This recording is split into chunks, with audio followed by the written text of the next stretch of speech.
Okay, Gavin, hello. Matthew. Yeah, really good to see you at MIPIM. You've just done a panel session on the stand, which is really great. Yeah. Do you want to just quickly introduce yourself and Absolutely. talk a little bit to the panel? Absolutely. So I'm Gavin Hall from Savills, chair of the Regen South Action Group, and we've just done a panel discussion with Nawaz Khan from Southampton City Council and Andrew Devaney from Liverpool City Region. Yep. And it was really interesting to get two takes from two different regions on their free ports and the benefits that those free ports can provide to the local communities and the economy. Yeah. No, thank you, Gavin. That's really brilliant. So just on the free ports, you see them as a real sort of driver for both those city region economies and, Yeah, I think they are a driver. I think they have certainly raised expectations and the profile of the regions. Yeah. There's statistics that state that it's about 50% cheaper to deliver and develop in the Freeport and Selden than it would be on other sites. I think it also gives it a bit more high profile for government grants and funding.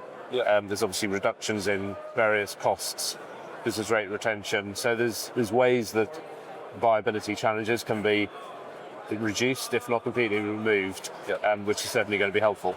Yeah. Great. And I should introduce myself, shouldn't I, really? So Matthew Hill from Southampton City Council, Economic Development and Regeneration. So Gavin and I know each other quite well because we sort of worked together over a number of years. Absolutely. Which is really Built good. up a good relationship.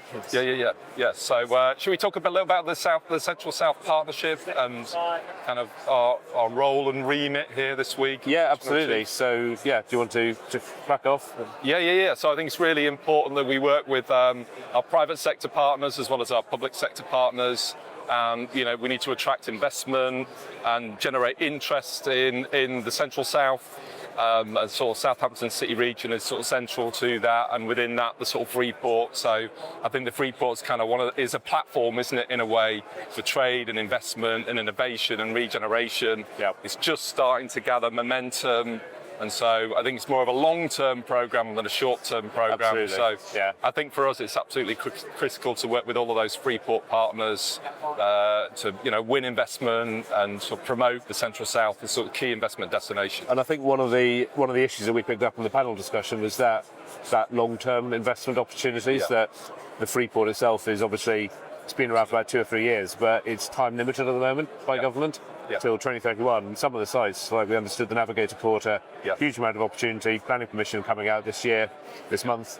But actually they probably won't get any energy supplies until about 2031. And 2031 the retained rates stop. So actually any new development coming through there probably isn't going to be benefiting from those retained rates. Yeah, and that's a really interesting point, Gav, because it can't just be the Freeport board and partners trying to lobby government to overcome some of those constraints. Yeah. I think that is it's a more collective position, isn't it, whereby we've got to work with, organisations like Savills, other private sector partners, the airport, the port, whomever, to sort of champion that cause and say, look, we've got to look at this in the long term, not just in the short term. And so that commitment from government has to be... Absolutely. And I think, that's where potentially Business South and the Central South APPG can really help to try and raise the profile of this as a big issue for the region.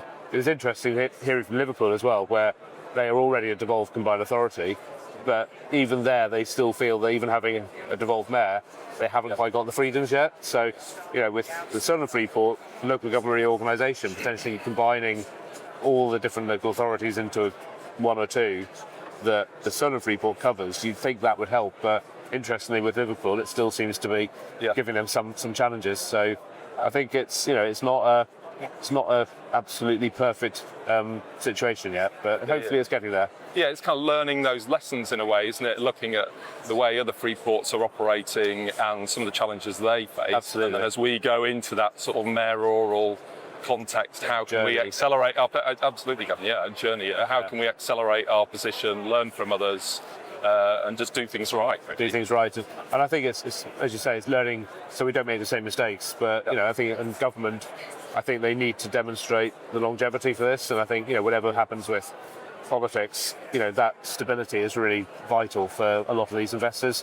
Where you're looking at 2-3 years to get applications through make investment decisions, and a lot of speculative work having to be done by the landowners, whether it's AVP, whether it's Southampton Airport, whether it's Portsmouth City Council. So I think there's a lot of challenges still there to face, but it's certainly becoming more straightforward. And discussing it with partners like Liverpool City Region was really helpful. Yeah, absolutely.